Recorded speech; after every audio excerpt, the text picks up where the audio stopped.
We have come up with a few solutions to help RV lifers, van lifers, those who would like to transition to this life, not just survive, but to also thrive. Cruising down the highway, windows rolled down. Good mommy and good baby, we wearing the crown. We're living the good life under open skies. Together we shine. Just look in our eyes. Every day's a blessing. Every moment's bright. In our RV home, everything feels right. Hi, family. Today is Monday, May 5th, and we're coming to talk to you all regarding something that I saw on Facebook. Now, the question was, how does a person survive doing van life and doing RV life? As well, another question was, does a person have to work to do RV life, or can they just chill out all day and do nothing? So, what's your thoughts on that, good baby? I would say yes, that anyone doing RV life does need to do some work of some kind. Of course, the financial responsibility of every person is going to be different, but depending on how large that financial responsibility is, you're going to need money to cover that. Yes, I mean, we need money to survive. I mean, we can't just be out here and not, eat or sleep or, Exactly. have some type of protection. So, yes, I'm in agreement with Good Baby. We need money to survive. There are as well individuals out there who may receive some type of supplemental income like Social Security, or they may get some type of assistance for their children, as well retirement. So we have come up with a few solutions to help RV lifers, van lifers, those who would like to transition to this life, not just survive, but to also thrive.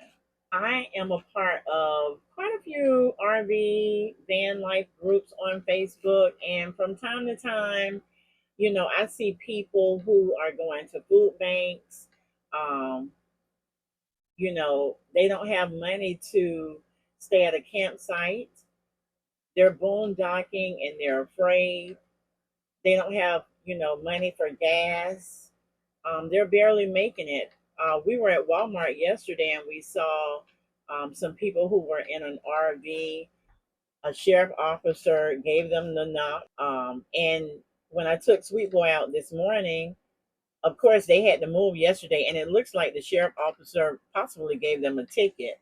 And when I took Sweet Boy out this morning, sure enough, they had moved, but they had moved into the next parking area.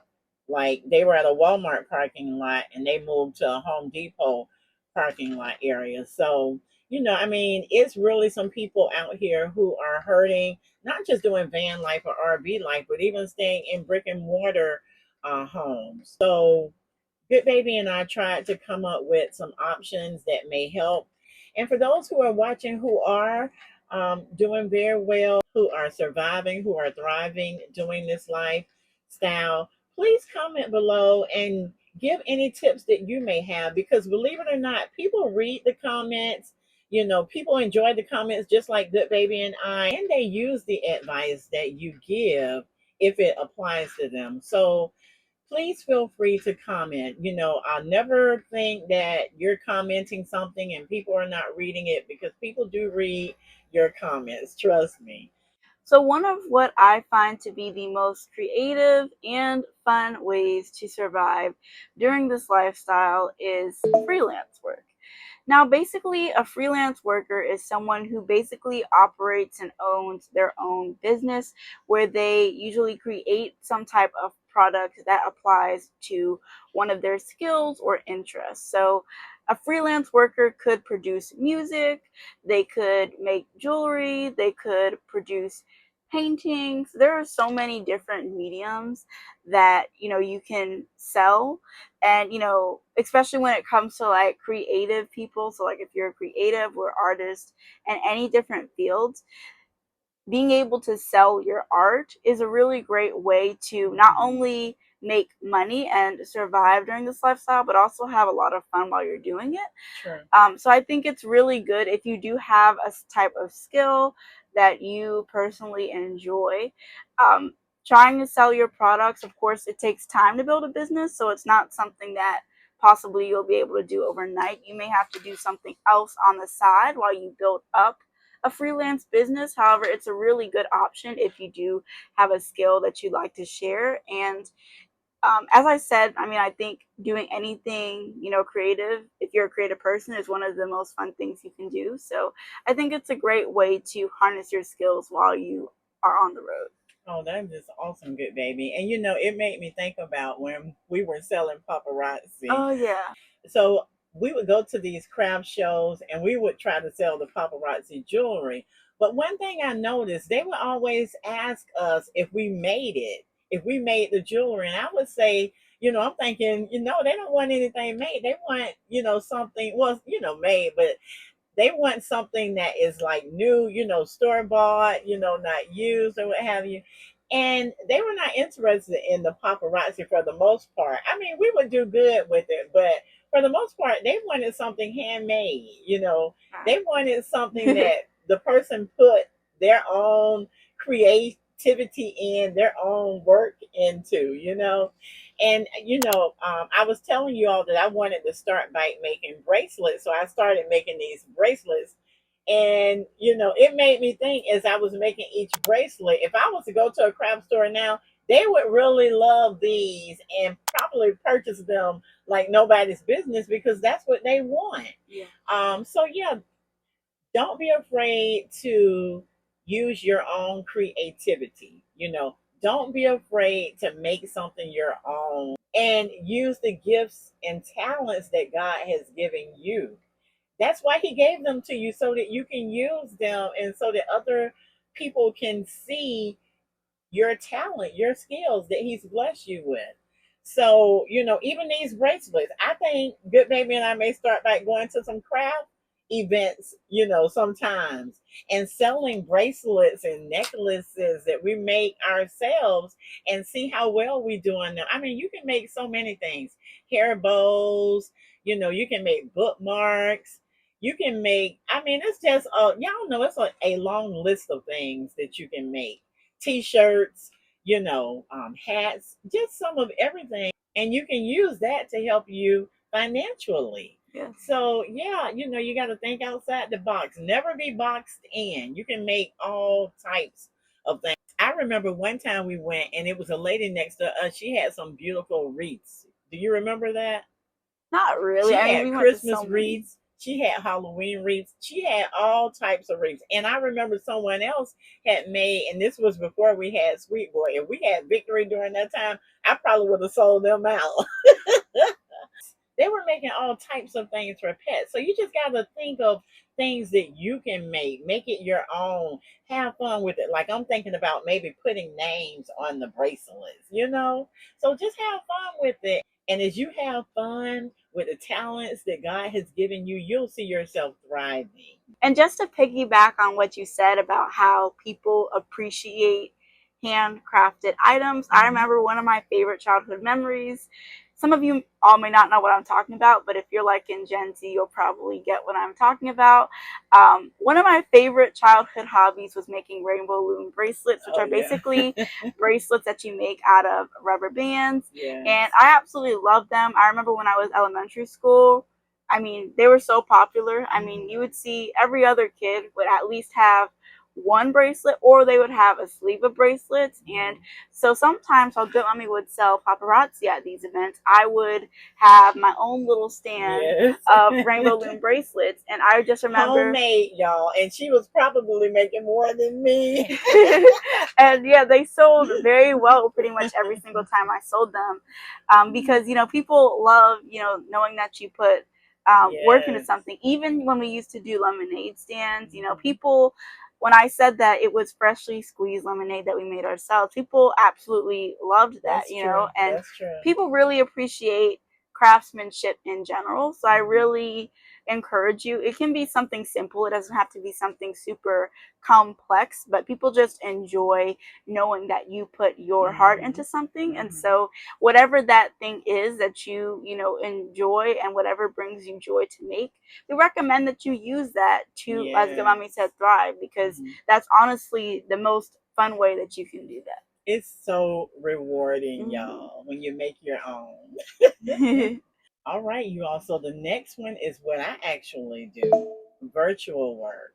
Okay. Now, virtual work is a job that you can perform on the internet, on a device, and for the most part, it's in the comfort of your own home. And honey, let me just tell you, I love working from home. So I've been working from home since 2015, y'all. A long time. And I absolutely love it. There are so many places, Progressive Insurance, a lot of these insurance companies you can work from home. Now, I know during COVID, they let a lot of people come and work from home, and a lot of people have had to go back in, the brick and mortar buildings. I know we had a young lady who was out here at the campsite. She actually had to go back and start working from a building. I have a cousin, and both of these people are military, and both of them had to go back in the building. If you can find a job that you like and it's a job working from home, take advantage of that. I mean, you cannot beat being in the comfort of your own home. First of all, you get to stay in your pajamas in the morning if you like, That's or everything. at night, whenever you work. You're in the comfort of your own home with your children or your significant other, whoever you live with. So if you can find a job working from home, you want to do that. As well, some other perks is you don't have to pay for gas. You get to eat your own food at home. And I mean, it's a blessing to be able to work from home. I think that this is the best type of work I've ever done. I recall working at a brick and mortar, and I would call my mom every morning, and she would say, I know, you got to go in." She'd say, "You got such a long time before you can retire, so you're just gonna have to pray and believe God that He's gonna bring you off of that job, and you'll be able to work from home." And I would call my mom every morning going to work, and we would pray. We would pray about it, that I'm able to come home and work from home. If you can find a virtual work from home job, and I know Good Baby can testify because she's virtual as well. You wanna make that happen. You can make the same amount of money or more because I'm making a good salary where I'm able to, maintain and take care of Good Baby and I. Working from home, y'all. I can talk about this all night because I love it. So as Goodmommy said, I can definitely testify to how nice it is to be able to work from home, whether that's through a job or school, because I have been going to school virtually for the past, I want to say, almost 9 years. Really long time, just like Goodmommy. And it's just really nice the way my school works. Of course, a job is a little different because you have a shift most of the time. For some jobs you may not, though. For some jobs it may be more flexible. But I really like my school because I can, do my schoolwork whatever time of day I want. So long as I get my work done every week, it's very flexible. Like, I can do my work at 3 a.m. in the morning if I want to. And so long as it gets done every week, I'm on track. So one of the things that I absolutely love about my school is that it is a virtual public school, meaning that it's not like I'm homeschooled, even though it, a lot of times I think that can get confused. Yeah, I still call it homeschool. Yeah, Goodmommy calls it homeschool all the time, but it is not the same thing. First of all, even though of course I still consider Goodmommy my teacher, I have, just like you would in a regular in-person school, I have a teacher for every single subject. I still have 6 subjects like a regular high schooler. I have classmates. I have field trips. We have clubs. We have all those different social activities, which I do like to participate in at times.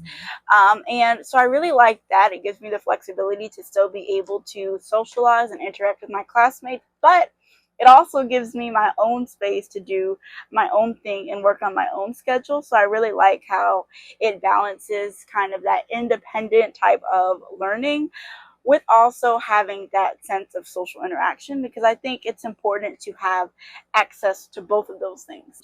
So not only do I love it for the flexibility, but also just, it's just so much simpler, I think, than having to go to a brick and mortar building every day. That takes a lot of time.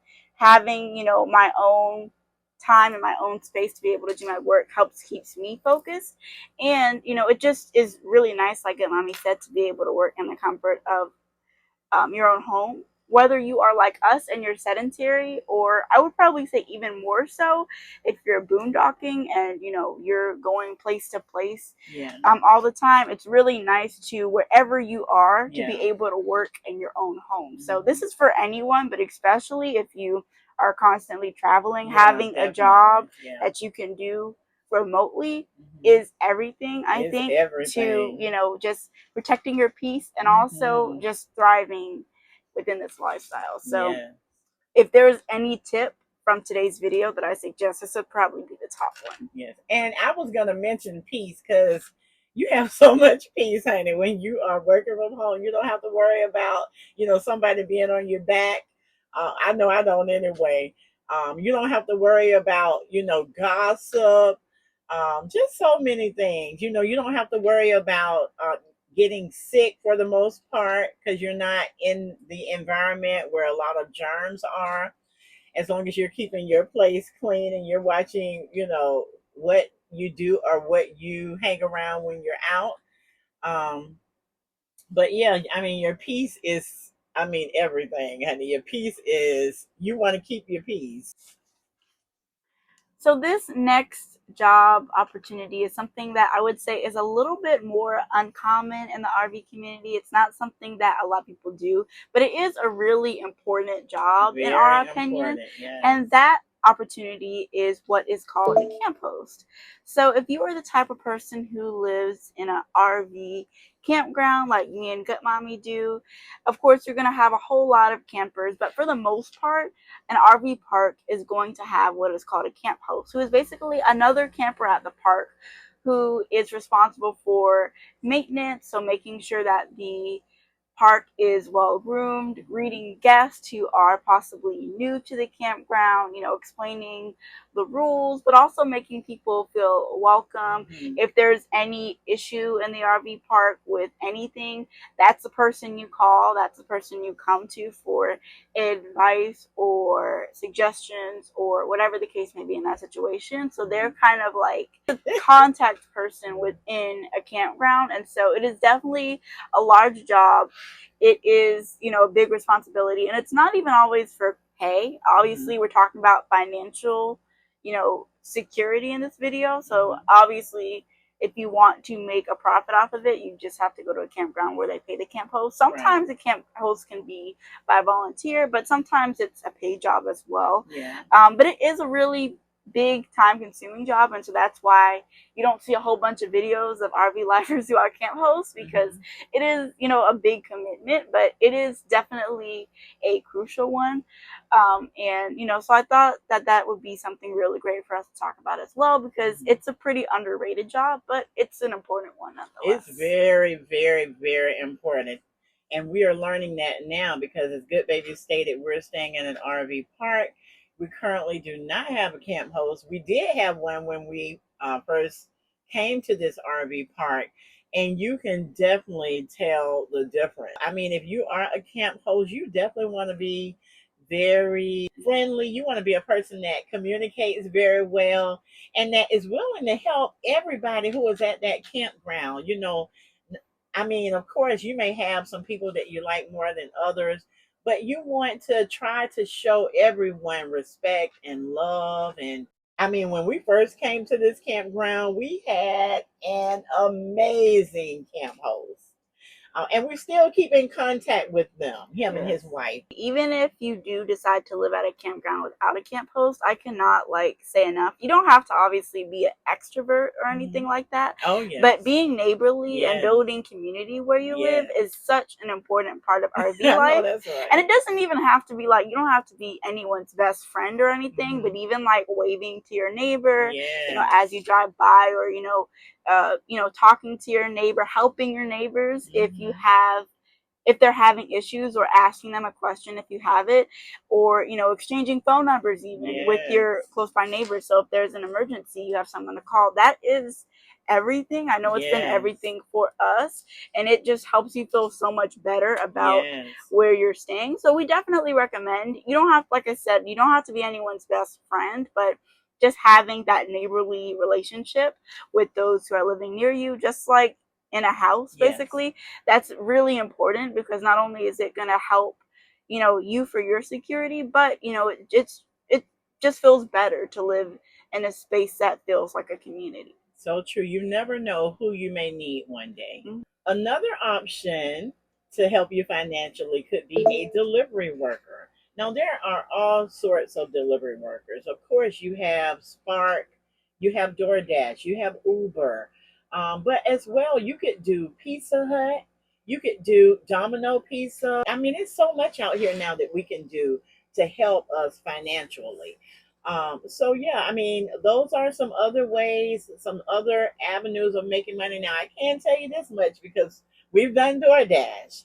So if you are going to do something in that realm of work, you want to make sure you work smart. You want to make sure you work smart anywhere.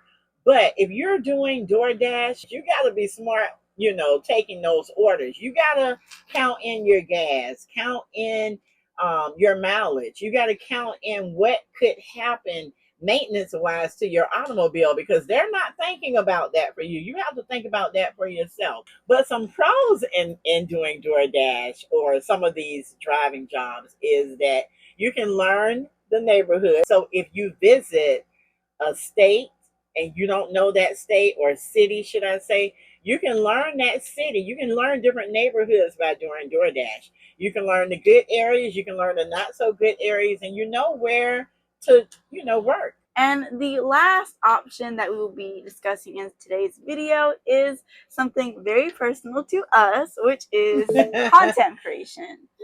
Now, content creation kind of ties into the virtual jobs option that we discussed earlier today, because it is basically where, often on social media, sometimes on the internet, you basically giving people content. It could be about your lifestyle. It could be about something particular. Maybe it could be about makeup or fashion or your faith, or so many different topics that you can make content about. They have Dollar Tree now, and Five Below. They have Five Below Ross. They have home decoration.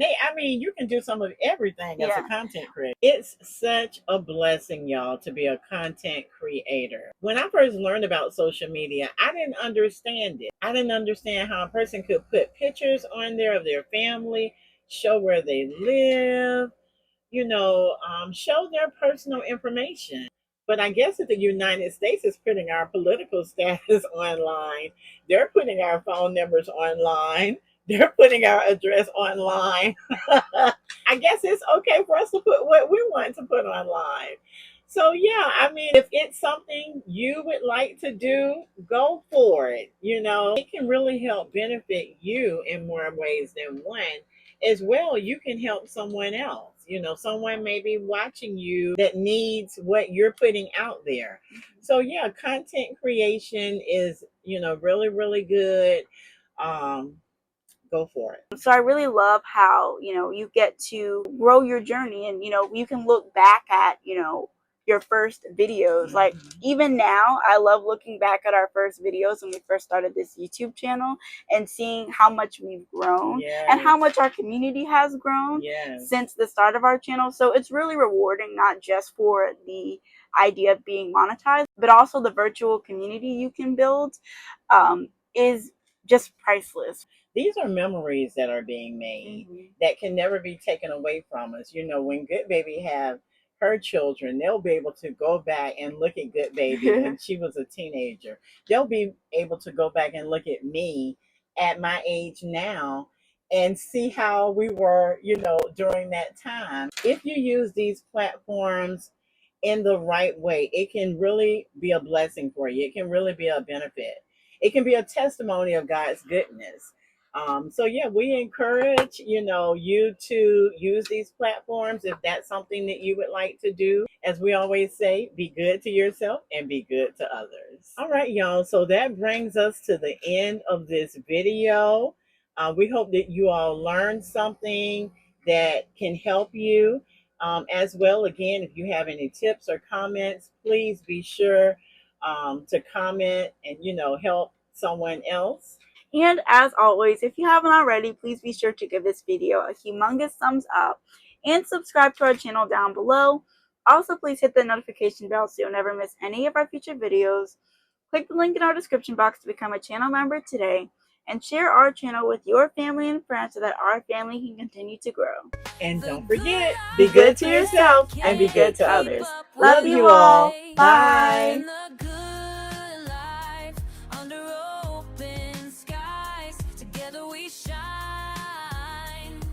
Just look in our eyes. Every day's a blessing. Every moment's bright.